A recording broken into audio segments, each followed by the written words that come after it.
Good afternoon. Get. I don't know if I feel comfortable on that side. I think I feel comfortable on this side. Stand by. Yeah. We're barely hanging in there. We're the last ones on the agenda. How many of you heard of capacity builders? Okay, we're going to play a little game here. I heard you did. So, what does capacity builders do? Build bridges? No, we're not a construction company. In a sense, we do. In a sense, we do. We do build bridges, collaborate with potential partners to some of our initiatives that we could apply for. We are a grant-driven company. We write grants. I'm one of the senior project directors. Thomalisa is a project director. And we get together as a team and we write grants and we look at grants and we figure out which one would be feasible for some of the programs that we could share and run with. So that's what we do. And so a team of women who get together and we brainstorm and we said, oh, is this what you really think this is a possibility we could do this?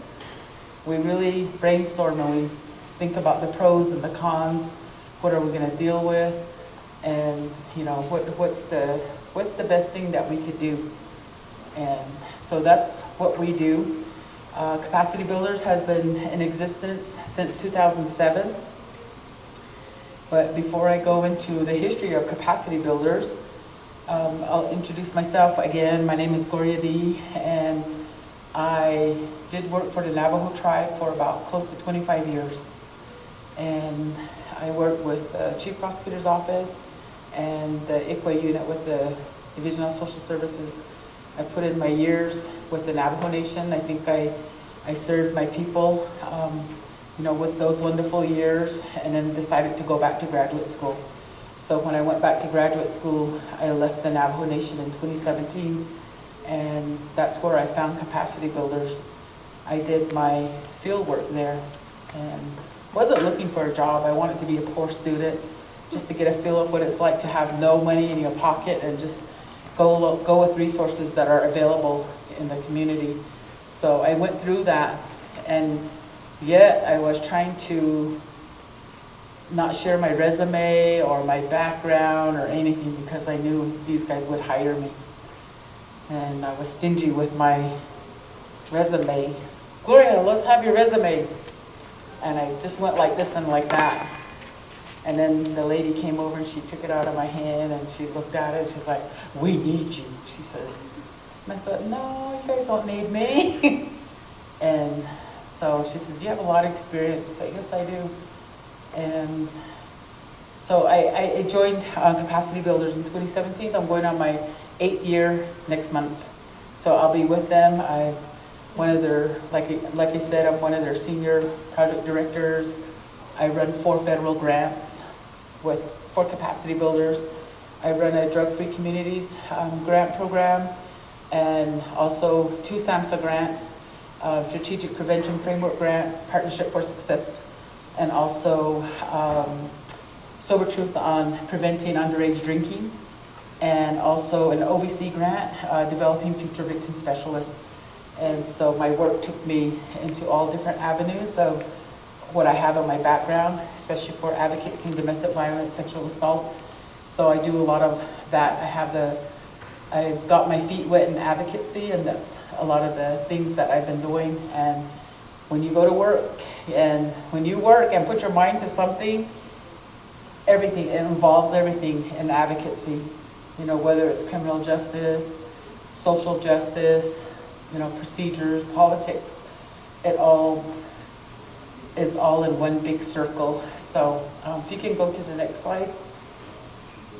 So there I gave you a little bit of what we do. We do have a board of directors, and our board of directors are made up of Navajo, you know, Nakai, Nakajini La Trasatato, Belagana, A Aja A, they're our board of directors. We have a diverse board of directors, and they really support our staff, and we've accomplished, like I said, are providing direct services and programs, partnering with different community organizations. Even with the schools, I've partnered with ASU, New Mexico Highlands University, San Juan College, Diné College, Fort Lewis College, and working soon with Utah University. So we've been establishing good rapport with our higher institutions here in the Four Corners area. And the focus of these efforts includes teen pregnancy prevention, drug and alcohol abuse prevention, counseling, training, suicide prevention, restoring family relationships. We have 2 veteran grants together with veterans and a legal veterans grant. We help those grants. We have a contracted attorney that helps veterans that, if they're in any situation they find themselves, legally, we do the intake for them, and then they work with the contracted attorney. So a lot of people didn't know we assist veterans, and that's what 2 of the new initiatives that we have. And then we also incorporate cultural learning.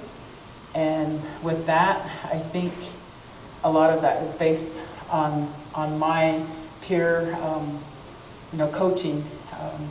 I've been there, done that, and, being a mother, being a grandmother, being a sister and aunt in my field.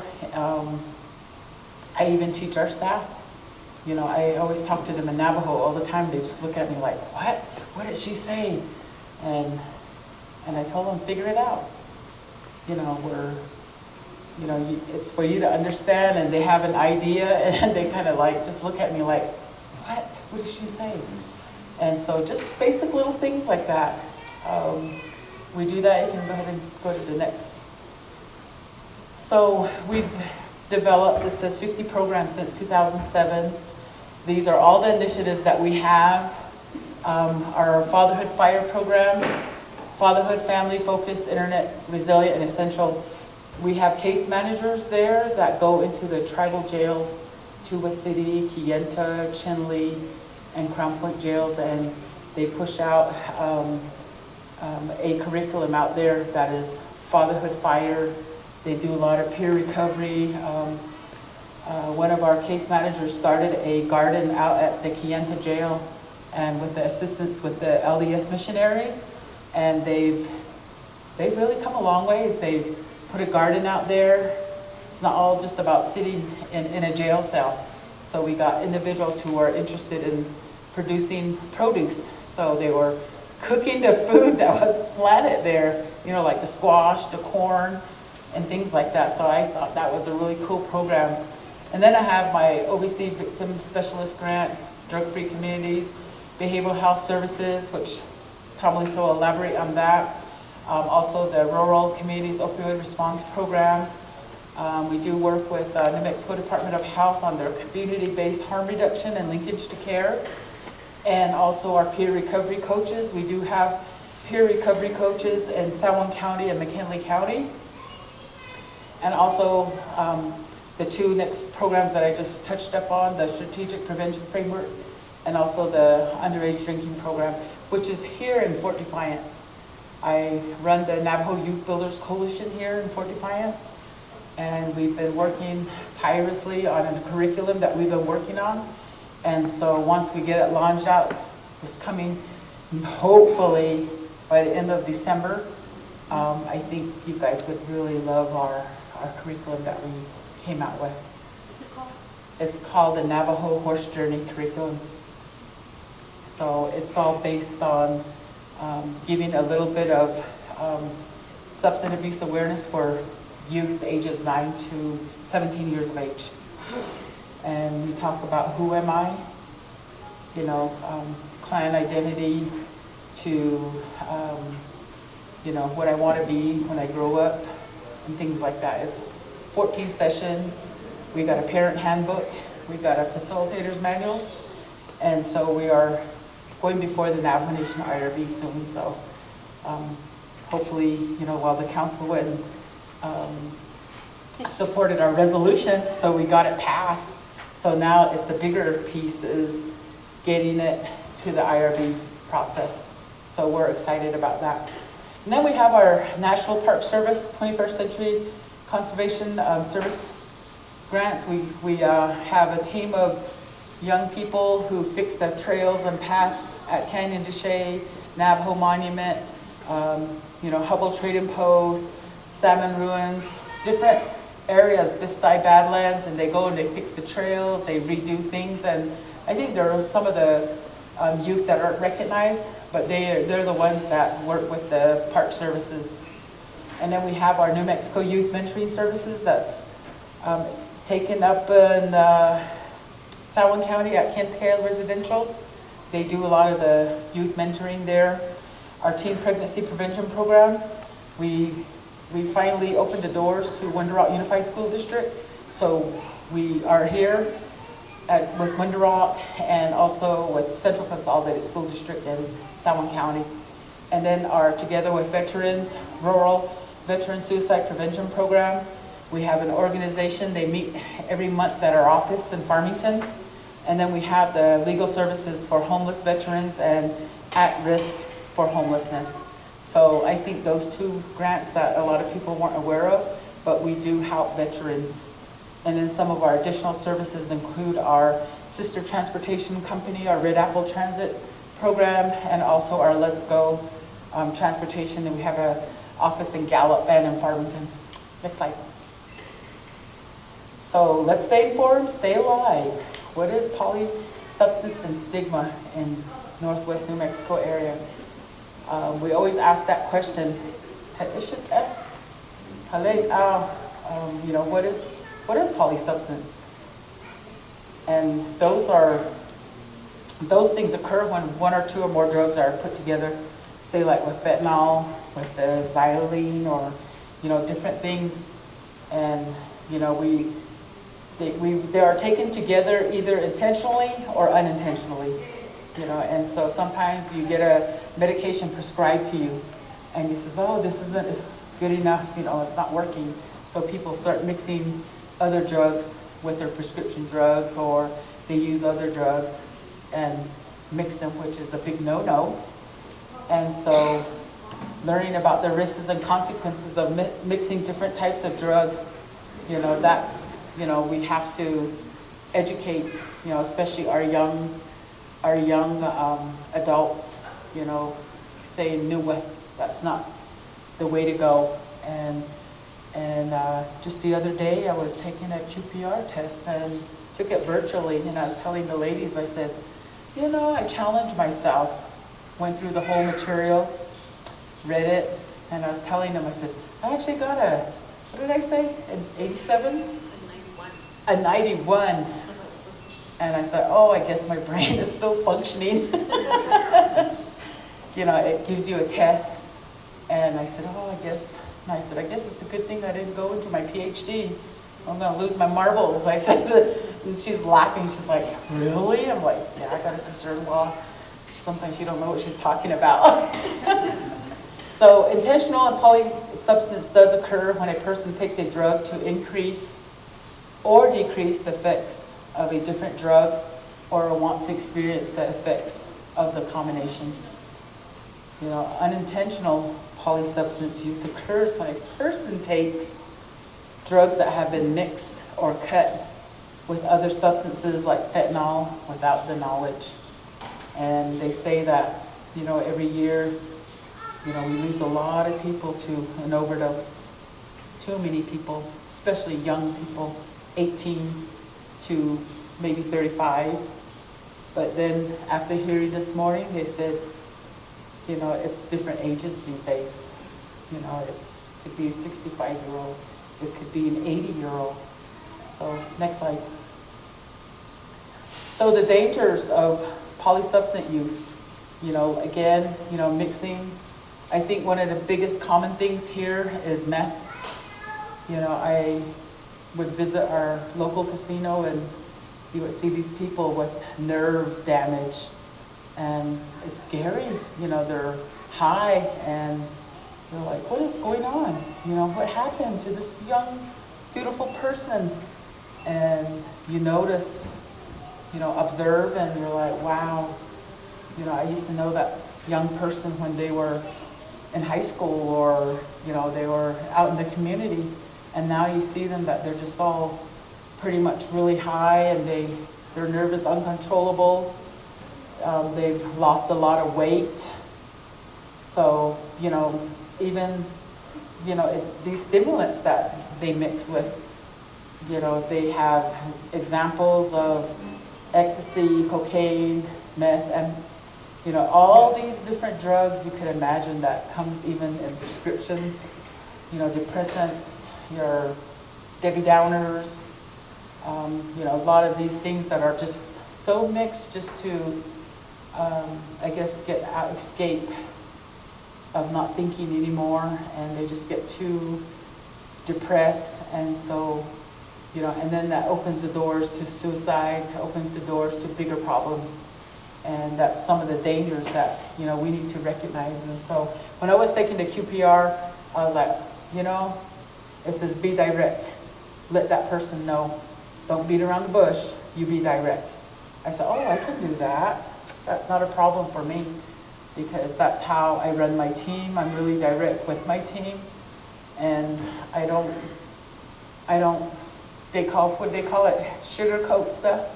I don't do that, because that's how I wasn't raised. I was just told, you do it like this and you get it done.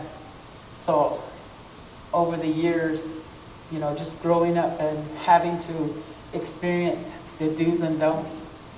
And I even told my son, his parent, and I says, you quit spanking your child at age 10. Did you know that? I said to him, and he looked at me, he goes, why? I said, because your 10-year-old child already knows the difference between yes and no. I said that to him, and he said, oh, okay. Are we having parenting class 101? I said, yes.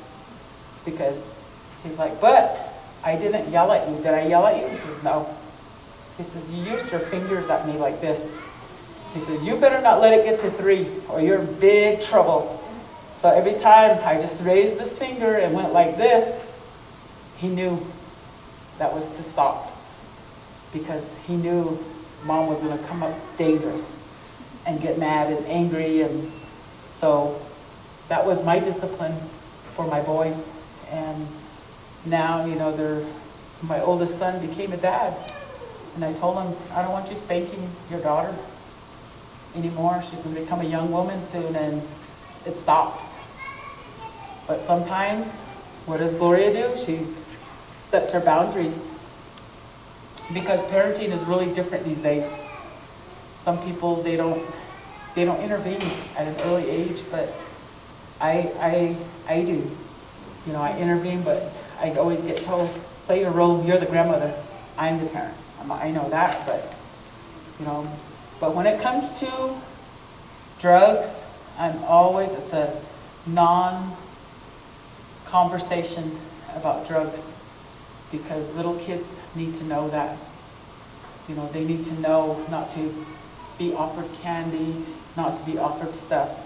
As a former addict, I would mix my meth with marijuana and alcohol. That second bottom bullet or box was in my mind, so it says mixing stimulant and depressant. So I was mixing stimulant and a depressant, or calm, I don't know what you want to call it, but doesn't balance. And see, that was the mentality of everybody I hung out with, that it would balance out, that I would be like going 150 miles an hour with the meth, that I would be going like, the weed would calm me down, but I would still have that energy from the meth. And so, that was one thing. And then I worked with a lot of veterans who are dealing with pain, a lot of things that the government made them do. And they didn't just use stimulants or depressants, they were PolySubstance. Anything and everything that they could take was going inside them. And to the point where it wasn't like, they didn't care. It was just, that really self-medicating. So, so what we did was we kind of like, we used sweat lodge to help them and stuff like that. But PolySubstance use. So I think right now, people are, what I'm hearing that people are doing is fentanyl, they're smoking it, and then they're mixing it with marijuana. Oh my gosh. So you don't even have that on there. Yeah, and they don't, just that question was asked this morning, like, have you seen fentanyl laced in with vaping? Have we seen that? Maybe there's somebody out there on the black market doing that, but we're not aware of it. Oh, you become inventors when you want something. You know? Yeah. Yeah. Mm.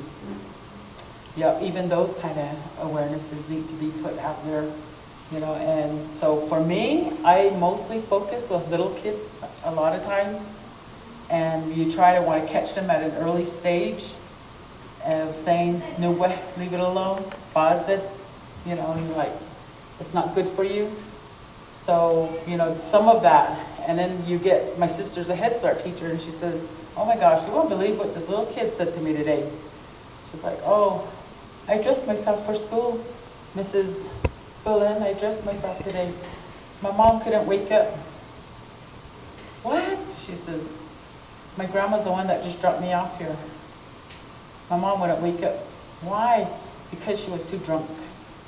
A little kid, a Head Start kid, telling a teacher that. How sad is that? It's common. Yeah. It's common. And it's beginning to get worse.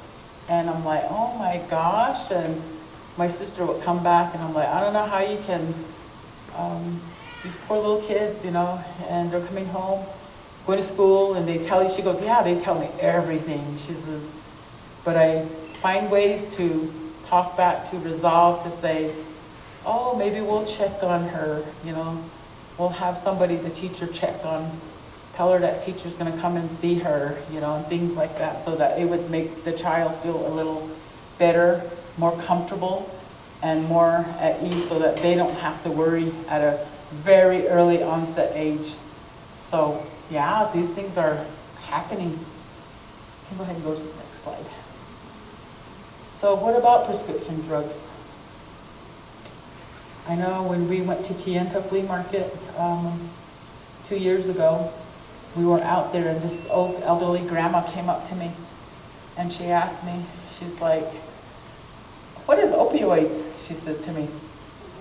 What is that? She said to me, and I told her, I said, you know, when they give you prescription drugs for pain, that's what it is. And she says, people are always coming to my house giving me $25 for pain medication. And that's happening. She says, did you know that? She says to me. I said, yeah, I heard about it. And I guess it's the hydrocodone that she gets prescribed. And she says, and they want money for it. They tell me to go back over to the hospital and get more. So we have to let public safety, you know, have them know that those kind of activities are happening. And when this grandma, I told her, you know, I really don't know, maybe somebody in the crowd knows how you say opioids, because our Navajo language is really detailed. And all I said was, you know, when you go to the hospital, you get prescribed medication for pain, but you take one too many. That's how, it was the best way I could say opioids. You know, I don't know if somebody has a different terminology. You said it in the earlier session that they have Navajo language translation for opioid, and then opioid use disorder, and then MAT treatment. I would ask the mistress of ceremonies over there, she knows. زي الخامش بيجي. Oh. I'm the one that thought it up. Just kidding. Thank you, because I didn't know, because our Navajo language is really detailed and you have to really break it down and explain, but I didn't know, now I know. You know, I don't know if we can play this.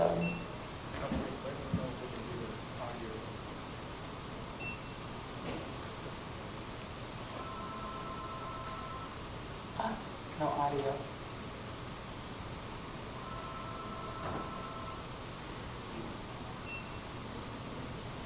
It was just a quick video about, this is what we are, this is what's happening now, mixing prescription drugs and different drugs.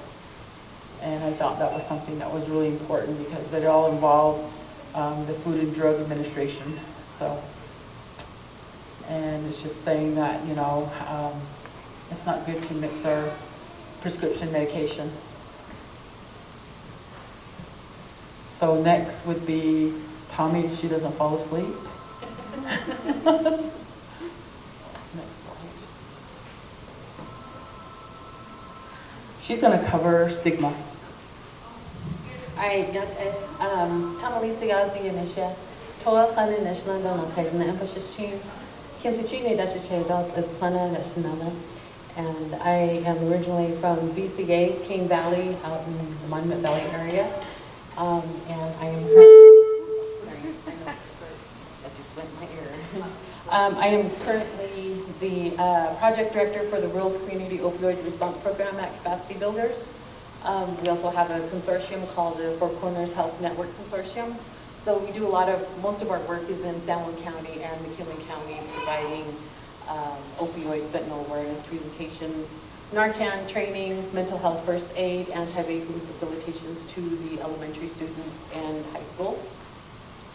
And then we also provide transportation in a 300-mile radius from Farmington to individuals that are seeking treatment.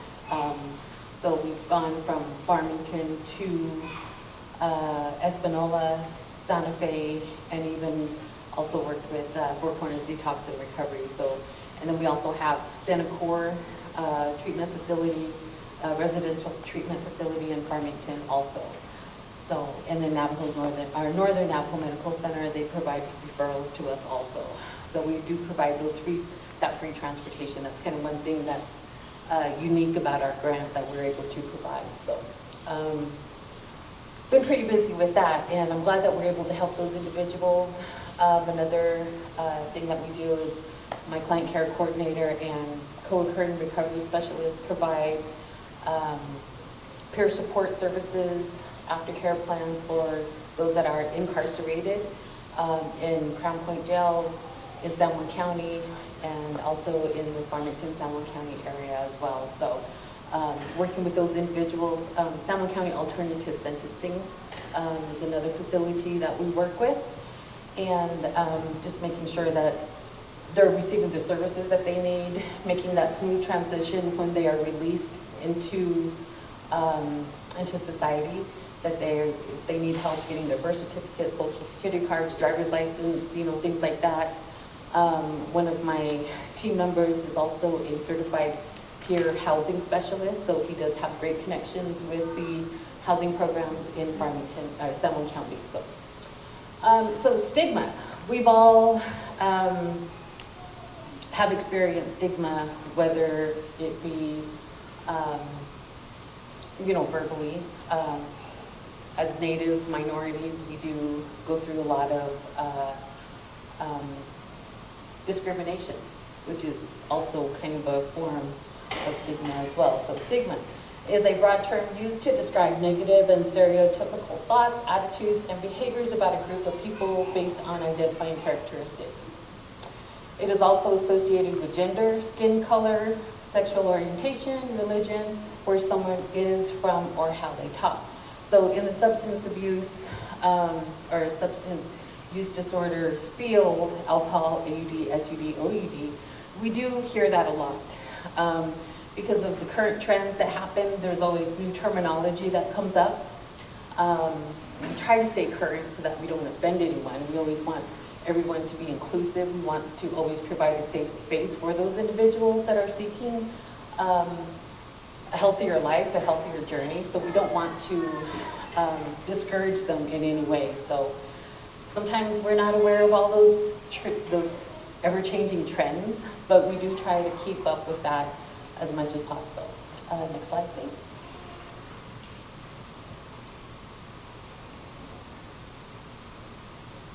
Sorry, next slide, please. Oh, was that? Oh, sorry. Okay, so stigma perpetuates the attitude that persons with a particular label are inferior, untrustworthy, violent, stupid, or less deserving of respect than others. The negative attitude gets perpetuated and reinforced until it results in acts of prejudice or discrimination. So we do hear of that a lot with some of the individuals that are trying to seek a healthier life. Next slide, please. There are various types of stigma. I'll go over 4 of them. Social stigma, which is characterized by prejudicial attitude and discriminating behavior directed towards individuals with mental health problems. Because we do also work with individuals who have behavioral and mental health problems, which coincides with SUD, OUD, and AUD. Self-stigma, the internalized negative beliefs about yourself, oneself, based on how the larger society thinks about how the person is treated with mental health issues. Next, please. Perceived stigma. Stigmatized individuals think that most people believe common negative stereotypes about individuals belonging to the same stigmatized category. Enacted stigma is a direct experience of discrimination and rejection from members of the larger society. So a lot of these things we do see with individuals that we are working with. Next slide. Substance use stigma. So there are different areas where stigma is well known. Substance use and misuse, quote unquote, impose a devastating health and emotional burden on individuals, families, communities, the states, the tribes, and the nations. So it really affects everybody. Because we don't want to, we have to always be careful, right? We don't want to cross those boundaries. We don't want anyone to feel uncomfortable or, we always want to provide that safe space for them. And then this was a quote from Dr. Chandler and Fletcher. Addiction remains a stigmatized disease, not often regarded by the criminal justice system as a medical condition. As a consequence, treatment is not constitutionally guaranteed, as is the treatment of other medical conditions. So that was one of the main points of kind of based on the Journal of Medical Association. So a lot of stuff that has been brought to light that they're still kind of ironing out so that it remains current, I guess. Next slide, please. Stigma and language. People with substance use disorders are viewed more negatively than people with physical or psychiatric challenges. Maybe I should spit out my gum. The terminology often used can suggest that substance use disorders are the result of a personal failing choice. The term abuse is highly associated with negative judgments and punishment. So we really try to stay away from the word abuse as well. Even trained clinicians are likely to assign blame when someone is called a substance abuser rather than a person with substance use disorder. So making sure that you're careful of using the right verbiage in describing with working with those specified individuals. Negative attitudes among health professionals have been found to adversely affect quality of care and subsequent treatment outcomes. Next, please. So persons with SUD, person first language is the accepted standard for discussing people with disabilities. The terms abuse and abuser negatively affects perceptions and judgments about people with SUD. Terms such as addict and alcoholic can have similar effects as well. Next slide, please. Persons in recovery. So various terms are used colloquially to label the people with SUD, including terms of clean and dirty. So instead of clean, If you're using toxology screens, it's better to use the word negative, or not currently using substances regarding in reference to a person. So the term person in recovery refers to an individual who is stopping or at least reducing SUD, substance use, to a safer level, and then also reflects a process of change in a positive way.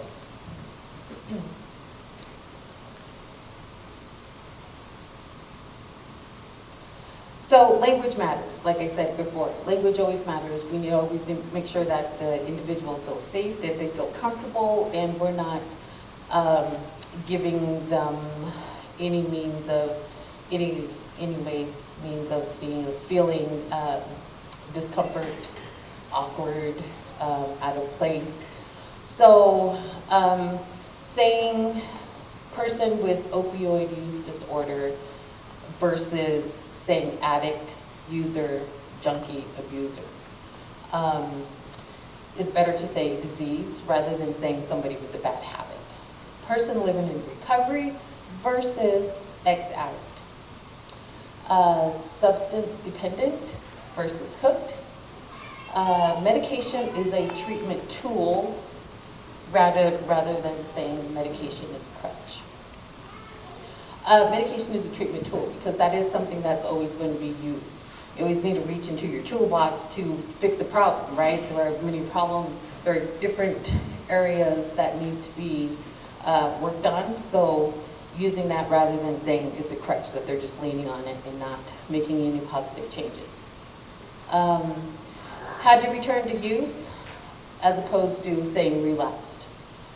Maintaining a recovery and or sobriety versus staying clean. So a lot of these terms, I know we still hear from presenters and in today's world. And as I said before, a lot of times trends happen so quickly that we can't stay on top of that all the time. It's always good to try to, research that, look it up. There's always all different kinds of information that you can see on the internet, but we can't always stay, we're not always perfect, right? But it's good to try to at least make the effort and to know, what's good and what's bad, which words should you use and which words should you not use. And it's kind of like using, describing a person's gender or identity. We try to stay on that because we don't want anyone to feel out of place or, make them feel, it's always about being safe, keeping them motivated, encouraging them, supporting them.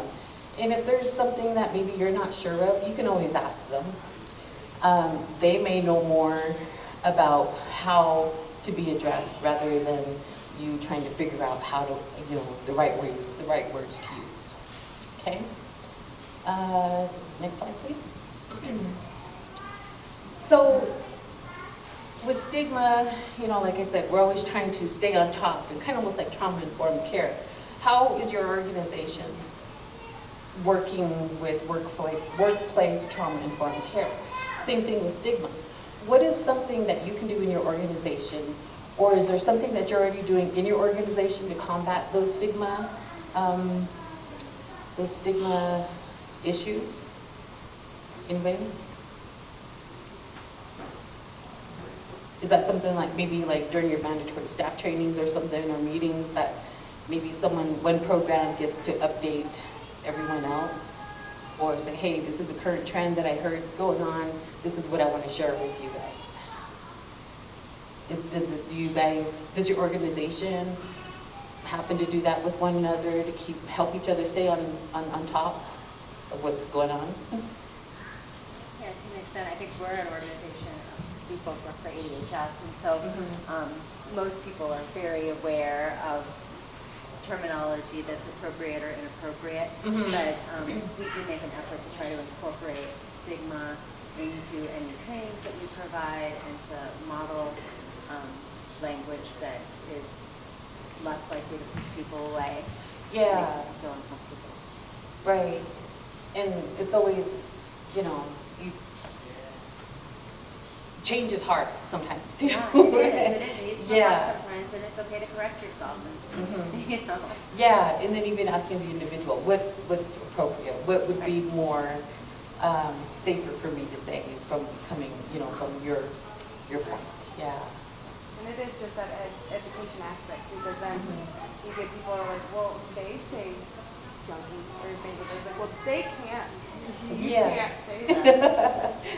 Right. It's how they prefer to be discussed. And some people, right, it's a person first language. You're really talking to that person, because there are people out there that are like, you know, I am. I am that. It's fine if you say that. I'm gonna continue to call myself that. But, you know, for everyone else, be inclusive. Yes. Maybe not bring that. It's fine to talk to your friend Paul that way, but maybe because they have set that boundary, but everybody else probably won't like that exclusive language. Right. Yeah, definitely. So it was always, you know, just asking permission too, if you're not sure. Asking permission and, you know, discussing it with the individual too. If they're okay with you saying that, then, you know, although it's better to practice not to and use the appropriate language rather than, you know, kind of using that slang with them. It's just keeping them encouraged and showing that support with them also. So what is something new that you can do to combat stigma? Anybody have any ideas? What are some of the ideas that maybe you can think of?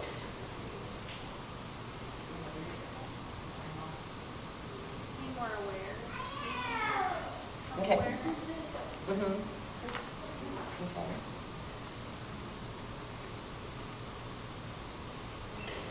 All right. Anybody else? Wake up. I think it's easier to show comparisons, like Yeah. especially when it comes to drug use, it's so criminalized and everything else. But if we show it in the terms of, like you said, being a disease, like we would never say, oh, that person deserves to pass away because they had diabetes and they knew they shouldn't have that second cookie. Oh, yeah. But so like explaining it that way and really bringing, we work in harm reduction, so really bringing it in the forefront, naloxone, saying, well, I don't expect there to be a fire in my house, but I have a fire extinguisher. So Yeah. the easy is that changing people's thoughts around it, normalizing it. Yeah, exactly. Normalizing it, making positive affirmations about it too at the same time. I was going to say that with culture is also getting kind of integrated into that in our lives. So I think sometimes we get so technical, we kind of overthink things, and the more I simplify it, it seems to be more related. Yeah, and then we've heard the term culture is prevention. Like always trying to integrate that into how would that be easier if we're talking to our elders or talking to other Native communities, not just Navajo, but also, you know, generally speaking with other tribes. And every tribe in different regions have different approaches and different ways of, you know, talking about certain things too. So it's always, you know, when it comes to working in Indian country, always have to be mindful of their ways, the way that they approach things too. Okay, anybody have any questions, concerns, thoughts, remarks? 10 minutes?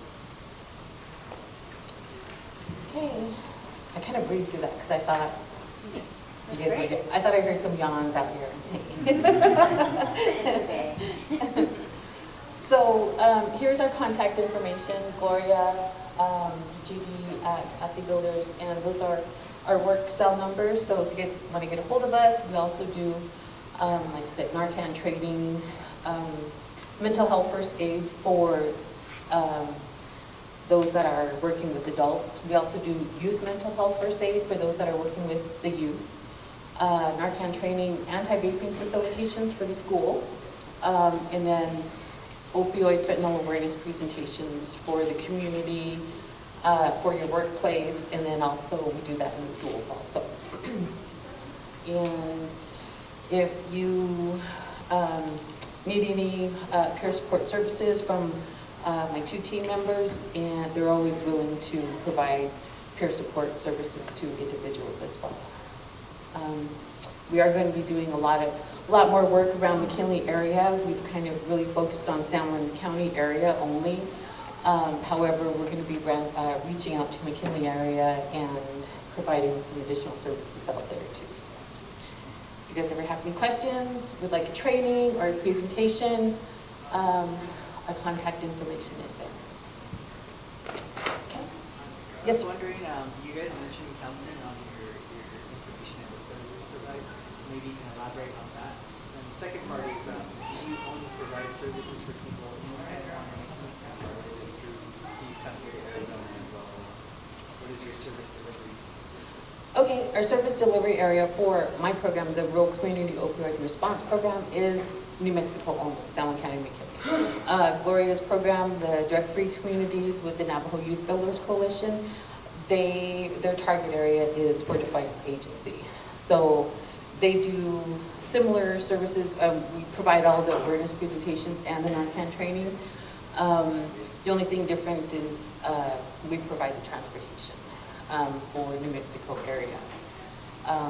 But they also provide the trainings and stuff.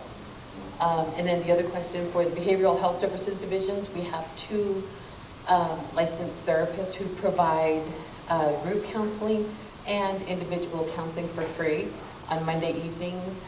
That is open to anyone and all the ages. So we have one for the youth and then one for the adults. So those are, the curriculum that they use is based around self-reflection, self-love, self-care, self-affirmation. So it's kind of more on a behavioral health note. And they will be doing more individual counseling services here very soon. We're just kind of wrapping up on our Medicaid, being a Medicaid provider. Yeah, let's see. And that's just New Mexico only. Yeah, so some of our other programs are on the Navajo Nation and in Arizona, where the majority of the rest of our programs are in New Mexico. So we currently have 17 grant programs, and as Gloria stated before, we're always writing our own grants, so we're waiting on three more grants, so we're hoping to get those soon. And we're always looking for finding the gaps and challenges in the areas. What are some areas of services that you would like to see? What are some things that we can try to help look for? I've gotten that question asked a lot today, is do you guys branch over to Arizona? And I wish we did. We certainly can find a grant and be able to go across the state lines and provide services in both areas. So, yeah. Any other questions? No? Okie dokie. All right, thank you for your time. And we'll be here tomorrow also. We do have a booth set up out front also. Thank you.